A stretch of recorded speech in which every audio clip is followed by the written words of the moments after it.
April 16వ తారీఖు కొత్తగా release అయినటువంటి లీప్ యాప్ ద్వారా ఇప్పటివరకు టీచర్స్ మనం మన యొక్క అటెండెన్స్ మార్క్ చేయడము, next at the same time students యొక్క అటెండెన్స్ మార్క్ చేయడము, మిగతా అన్నిటికీ సంబంధించి ఒకటే యాప్ డిజైన్ చేయడం జరిగింది. ఇదే యాప్లో కేవలం టీచర్స్ మాత్రమే కాకుండా స్టూడెంట్స్ కూడా వారి యొక్క పెన్ నెంబర్తోనూ లేదా ఇప్పుడు ఆల్రెడీ జనరేట్ అయినటువంటి అపార్ ఐడి ద్వారా వాళ్ళు లాగిన్ అయ్యి స్టూడెంట్స్ అందరూ కూడా వారి యొక్క ప్రొఫైల్ డీటెయిల్స్, ఈ అకాడమిక్ ఇయర్లో వారి యొక్క ఇప్పటివరకు అటెండ్ అయినటువంటి అటెండెన్స్ డీటెయిల్స్, నెక్స్ట్ ఇప్పటివరకు జరిగినటువంటి శామ్ 1 నుంచి శామ్ 4, SA1, 10th వాళ్ళు అయితే ప్రీ ఫైనల్, వాటికి సంబంధించినటువంటి మార్క్స్ డీటెయిల్స్ చెక్ చేసుకోవచ్చు. అట్లాగే ఏపీ ఈ పాఠశాల ద్వారా ఆన్లైన్ కంటెంట్ కూడా, దానికి సంబంధించిన వీడియోలు కూడా చూడవచ్చు.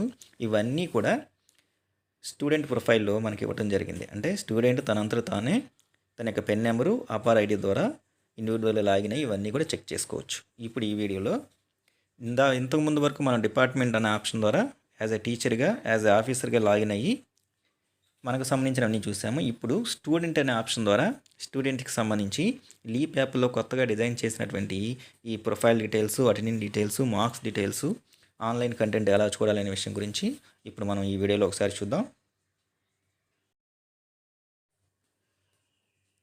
ముందుగా లేటెస్ట్ వర్షన్ అయినటువంటి లీప్ యాప్ని డౌన్లోడ్ చేసుకోవాలి. డౌన్లోడ్ చేసుకున్న తర్వాత ఇంతకుముందు వరకు కూడా ఈ డిపార్ట్మెంట్ ఆప్షన్ అనే దాన్ని మనం సెలెక్ట్ చేసుకునేవాళ్ళం. ఇప్పుడు స్టూడెంట్స్ వాళ్ళంతా వాళ్ళు లాగిన్ అవ్వాలనుకుంటున్నారు కాబట్టి స్టూడెంట్ లాగిన్కి సంబంధించి ఫస్ట్ ఉన్నటువంటి ఈ టైల్ స్టూడెంట్ అనే ఆప్షన్ని సెలెక్ట్ చేసుకోవాలి.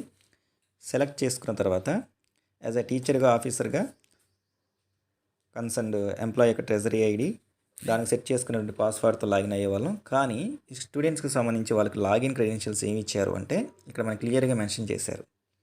వాళ్ళకి ఇప్పటికే జనరేట్ అయినటువంటి అపార్ ఐడి కానీ, ఇంకా కొద్దిమంది స్టూడెంట్స్కి అపార్ ఐడి జనరేట్ అవ్వలేదు కాబట్టి వాళ్ళకి పెండింగ్ ఉన్నాయి కాబట్టి అలాంటి వాళ్ళు పెన్ నెంబర్ అనమాట, పెన్ ఐడితో కానీ లాగిన్ అవ్వచ్చు. అంటే ఈ రెండిట్లో ఏదున్నా సరే, అపార్ ఐడి ఉన్నా సరే, పెన్ ఐడి నెంబర్ ఉన్నా సరే, దాన్ని యూజర్ ఐడిగా ఉపయోగించుకొని ఇక పాస్వర్డ్ వచ్చేసరికి వాళ్ళ యొక్క date of birth, concern student యొక్క పాస్వర్డ్ డేట్ ఆఫ్ బర్త్ అవుతుంది. ఆ డేట్ ఆఫ్ బర్త్ని ఎంటర్ చేసి ఇక్కడ క్యాప్చా కోడ్ కనపడుతుంది. క్యాప్చా కోడ్ కూడా మనకి మామూలుగా జనరల్గా ఆల్ఫాబెట్స్, నెంబర్స్ ఇచ్చేవాళ్ళు, కానీ ఇక్కడ ఈక్వేషన్స్ ఇవి కూడా ఇస్తున్నారనమాట. ఈ క్యాప్చా కోడ్ని ఎంటర్ చేసి లాగిన్ అనే ఆప్షన్ ద్వారా ముందుకు మనం యాప్లోకి లాగిన్ అవ్వాలి. సో యూజర్ ఐడి వచ్చేసరికి ఏమో అపార్ ఐడి కానీ, పెన్ ఐడి కానీ, పాస్వర్డ్ అంటే నథింగ్ బట్ స్టూడెంట్ యొక్క డేట్ ఆఫ్ బర్త్, ఇవన్నీ ఇచ్చేసి ముందుగా యాప్లోకి లాగిన్ అవ్వాలి. అపార్ ఐడి కానీ లేకపోతే పెన్ నెంబర్ కానీ, డేట్ ఆఫ్ బర్త్ కానీ ఇచ్చి లాగిన్ అయిన తర్వాత మనకి ముందు కన్సర్న్ స్టూడెంట్ యొక్క నేము, క్లాసు, రోల్ నెంబర్ ఇక్కడ డిస్ప్లే అవుతాయి. నెక్స్ట్ తర్వాత వచ్చేసరికి ఈ స్టూడెంట్ లాగిన్లో మొత్తము 4 రకాలైనటువంటి విండోస్ ఉన్నాయి. దానిలో ఫస్ట్ విండో వచ్చేసరికి student profile, second window view attendance, third window వచ్చేసరికి వ్యూ మార్క్స్, ఫోర్త్ విండో వచ్చేసరికి ఏపీ ఈ పాఠశాల. 1 by 1 చూద్దాం. ఫస్ట్ వన్ వచ్చేసరికి స్టూడెంట్ ప్రొఫైల్, దీని మీద ప్రెస్ చేస్తే కన్సర్న్ స్టూడెంట్ యొక్క డీటెయిల్స్ మొత్తం, నేము, పాఠశాల, DISE code, admission number, date of birth, height, weight, Aadhaar number, PEN number, ఇవన్నీ కూడా ఇక్కడ డిస్ప్లే అవుతాయి. నెక్స్ట్ కింద టీచర్స్ అని చెప్పేసి ఒక ఆప్షన్ ఉంది. అంటే ఆ కన్సర్న్ స్టూడెంట్కి వెళ్తున్నటువంటి క్లాస్కి వెళ్ళే టీచర్స్ అందరి యొక్క లిస్ట్ కూడా ఇక్కడ డిస్ప్లే అవుతుంది. దీని మీద ప్రెస్ చేస్తే ఆ టీచర్స్ యొక్క అందరి నేమ్స్ కూడా మనకి ఇక్కడ డిస్ప్లే అవుతాయి అన్నమాట. ఇది స్టూడెంట్ ప్రొఫైల్లో ఉన్నటువంటి విషయము.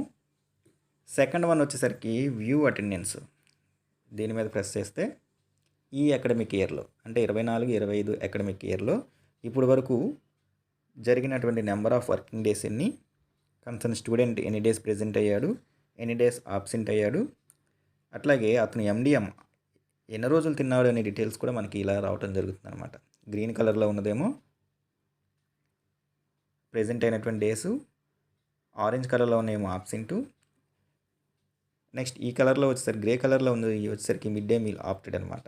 ఈ విధంగా ప్రతి స్టూడెంట్ కూడా ఇండివిజువల్గా ఇలా లాగిన్ అయ్యి తనకు సంబంధించినటువంటి అటెండెన్స్ పర్టికులర్స్ అన్నీ కూడా చెక్ చేసుకోవచ్చు. అలా కాకుండా ఇప్పుడు మనం ఇయర్ చూసాము, మంత్ వైజ్గా కూడా మనకు ఉన్నాయి.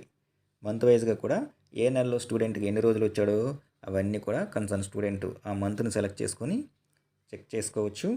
ఫర్ ఎగ్జాంపుల్ ఇక్కడ నవంబర్ మంత్ సెలెక్ట్ చేసుకుంటే నవంబర్లో మొత్తం వర్కింగ్ డేస్ 24, అందులో ప్రెజెంట్ అయినవి 20, స్టూడెంట్ ఆబ్సెంట్ 4, భోజనం ఆఫ్ చేసుకున్నటువంటి రోజులు 19. ఇట్లా అంటే ఇక్కడ అకాడమిక్ ఇయర్ సెలెక్ట్ చేసుకుంటే టోటల్ ఇయర్ వస్తుంది.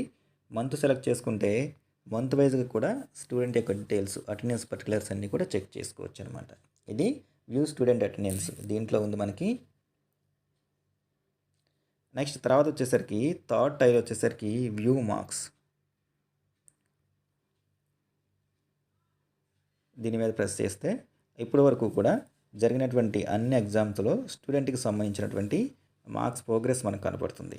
FA1, FA2, 3, 4, SA1, ఇంకా SA2 టైల్ మనకి ఎనేబుల్ చేయలేదు కాబట్టి అది కనపడతలేదు. ఫర్ ఎగ్జాంపుల్ FA1 సెలెక్ట్ చేసుకుంటే FA1లో ఆ స్టూడెంట్స్కి వచ్చినటువంటి మార్క్స్ మొత్తం 300 మార్క్స్కి తనకు వచ్చినటువంటి మార్క్స్ ఇవి. గ్రేడ్ తనకు వచ్చినటువంటి గ్రేడ్ ఇది. లాంగ్వేజ్ వైజ్గా మార్క్స్ అన్నమాట. ఫస్ట్ లాంగ్వేజ్లో తెలుగులో. అట్లాగే కన్సర్న్ స్టూడెంట్ ఉన్నటువంటి క్లాసులో ఆ లాంగ్వేజ్లో హైయెస్ట్ మార్క్స్ అంతా కూడా మనకు చూపిస్తుంది. తనకు వచ్చిన మార్క్స్ 44 అయితే అదే ఫస్ట్ లాంగ్వేజ్లో ఆ క్లాసులో highest 48, second language class highest, third language class highest. ఇలా అన్ని సబ్జెక్టులకి సంబంధించినటువంటి మార్క్స్ ఇక్కడ డిస్ప్లే అవుతుంది. ఓవరాల్గా వచ్చేసరికి ఓవరాల్ గ్రేడ్ కూడా తనకి ఇక్కడ డిస్ప్లే అవుతుంది అనమాట. సో పర్సంటేజ్ వచ్చేసరికి 80% మార్క్స్ అతను గెయిన్ చేయడం జరిగింది. అట్లాగే లాంగ్వేజ్ వైజ్గా ఫస్ట్ లాంగ్వేజ్లో తనకి FA1లో ఫస్ట్ లాంగ్వేజ్ ఎంత వచ్చాయి, FA2లో ఎంత వచ్చాయి, FA3లో ఎంత వచ్చాయి, ఇది కూడా మనకి డిస్ప్లే అవుతుంది అనమాట. ఇక్కడ సెకండ్ లాంగ్వేజ్ సెలెక్ట్ చేసుకుంటే సెకండ్ లాంగ్వేజ్లో తన యొక్క గ్రోత్ ఎలా ఉందో చూసుకోవచ్చు. అంటే ఇండివిజువల్గా ఏ లాంగ్వేజ్లో ఎంత ఉందో కూడా ఆ లాంగ్వేజ్ మీద సెలెక్ట్ చేసుకుంటూ ఉంటే పెయిన్ ఇక్కడ మనకు మారుతుంది. ఇంగ్లీష్ సెలెక్ట్ చేసుకుంటే 1, 2, 3, SA1లో తనకి ఎన్ని వచ్చాయి. నెక్స్ట్ మ్యాథ్స్ సెలెక్ట్ చేసుకుంటే ఇట్లా అంటే ఓవరాల్గా తనకి ఎన్ని మార్క్స్ వచ్చాయి, అట్లాగే సబ్జెక్ట్ వైజ్గా కూడా స్టూడెంట్ తన యొక్క ప్రోగ్రెస్ని దీంట్లో చెక్ చేసుకోవచ్చు. ఇది మార్క్స్కి సంబంధించినటువంటి వ్యూ మార్క్స్కి సంబంధించిన ప్రొఫైల్. ఇక నెక్స్ట్ 4th వన్ వచ్చేసరికి AP పాఠశాల. దీని మీద ప్రెస్ చేస్తే ఇక్కడ మనకి డైరెక్ట్గా లింక్ అయితే ప్రెజెంట్ ఏమీ కనిపించట్లేదు. ఇక్కడ ఏమైనా వస్తుందంటే notification, this application is available in play store. So AP పాఠశాల అనే యాప్ మనకి ప్లే స్టోర్లో ఉంది. దాన్ని డౌన్లోడ్ చేసుకుని వీడియోలు అప్లోడ్ చేసినటువంటి కంటెంట్కి సంబంధించిన వీడియోలు చూడొచ్చు అని చెప్పేసి మనకి ఇక్కడ ఈ నోటిఫికేషన్ అయితే ప్రెజెంట్ వస్తుంది. ఇది ఇండివిజువల్ లాగిన్లో అంటే స్టూడెంట్ తన యొక్క అపార్ ఐడి ద్వారా లేదా పెన్ నెంబర్ ద్వారా దాని యూజర్ ఐడిగా ఉపయోగించి డేట్ ఆఫ్ బర్త్గా పాస్వర్డ్ని ఉపయోగించి ప్రతి స్టూడెంట్ కూడా ఇండివిజువల్గా లాగిన్ అయ్యి తన యొక్క బేసిక్ డీటెయిల్స్, ఈ అకాడమిక్ ఇయర్లో మంత్ వైజు, ఇయర్ వైజు తనకు వచ్చినటువంటి అటెండెన్స్, ప్రజెంట్ అయినటువంటి అటెండెన్స్, ఇప్పటివరకు జరిగిన ఎగ్జామ్స్లో తనకు వచ్చినటువంటి మార్క్స్ యొక్క పర్సంటేజ్, ఆన్లైన్ కంటెంట్, ఇవన్నీ కూడా లేటెస్ట్గా వచ్చినటువంటి యాప్లో లీప్, దీనిలో స్టూడెంట్కి సంబంధించి మనకి టైల్స్ అన్నీ కూడా ఎనేబుల్ చేయడం జరిగింది. సో ఈ విధంగా స్టేట్లో ఉన్నటువంటి ప్రైవేట్ పాఠశాల కావచ్చు, గవర్నమెంట్ స్కూల్స్ కావచ్చు, ప్రతి విద్యార్థికి కూడా మనం చెప్పినటువంటి ఈ 2 పర్టికులర్స్తో లాగిన్ అయ్యి వారి యొక్క అకాడమిక్కి సంబంధించినటువంటి details, profile details, attendance details, marks details ఇవన్నీ కూడా చెక్ చేసుకోవచ్చు.